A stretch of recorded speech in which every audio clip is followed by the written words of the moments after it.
1972 সালে নাসার Apollo programme শেষ হওয়ার পর এবারই প্রথম আর্টেমিস 2 মিশনের মাধ্যমে 4 জন নভোচারী চাঁদের আরও কাছাকাছি পৌঁছেছেন। 1 এপ্রিল থেকে শুরু হওয়া প্রায় 10 দিনের এই অভিযানে তারা চাঁদে অবতরণ না করলেও এমন এক দূরবর্তী অঞ্চলে গিয়েছেন যেখানে আগে কখনো কোনো মানুষ পৌঁছায়নি। নাসার আর্টেমিস প্রোগ্রামের লক্ষ্য হল ভবিষ্যতে চাঁদের দক্ষিণ মেরুতে একটি স্থায়ী মানব ঘাঁটি স্থাপন করা, যেখানে দীর্ঘ সময় অবস্থান করে গবেষণা চালাবেন নভোচারীরা। বিজ্ঞানীদের মতে চাঁদে বসবাস মানে এমন এক চরম পরিবেশে থাকা যেখানে মানবদেহকে প্রতিনিয়ত কঠিন প্রতিকূলতার মুখোমুখি হতে হয়, যাকে বলা হয় স্পেস এক্সপোজার। চাঁদের মহাকর্ষ শক্তি পৃথিবীর মাত্র 6 ভাগের 1 ভাগ হওয়ায় শরীরের রক্ত, অক্সিজেন ও অন্যান্য তরলের স্বাভাবিক প্রবাহে ভারসাম্য নষ্ট হয়। এতে মস্তিষ্কের স্নায়বিক ও রক্তনালীর কার্যক্রমে সমস্যা দেখা দিতে পারে এবং দীর্ঘমেয়াদে শারীরিক দুর্বলতা তৈরি হতে পারে।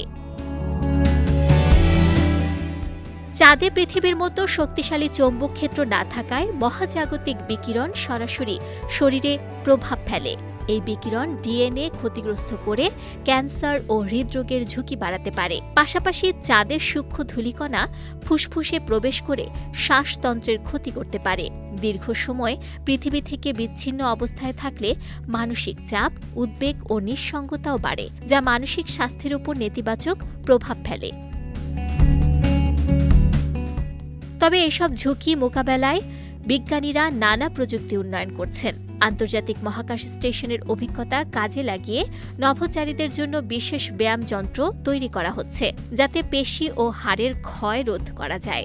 তাদের ব্যক্তিগত শারীরিক অবস্থার উপর ভিত্তি করে আলাদা ডায়েট চার্ট তৈরি করা হবে। চাঁদের ঘাঁটিতে গ্রিন হাউস স্থাপন করে সবজি উৎপাদনের পরিকল্পনাও রয়েছে, যাতে খাদ্য সরবরাহ সহজ হয়। একই সঙ্গে চাঁদের মাটি ব্যবহার করে সুরক্ষিত কাঠামো নির্মাণ এবং শরীরে সাময়িকভাবে পৃথিবীর মতো মহাকর্ষ তৈরি করতে সেন্ট্রিফিউজ প্রযুক্তি নিয়েও গবেষণা চলছে। সব মিলিয়ে চাঁদে মানুষের স্থায়ী বসবাস এখন আর কল্পনা নয়, বরং বাস্তবের দোরগোড়ায় পৌঁছে যাওয়া এক বৈজ্ঞানিক অগ্রযাত্রা। বিজয় টিভি নিউজ ডেস্ক।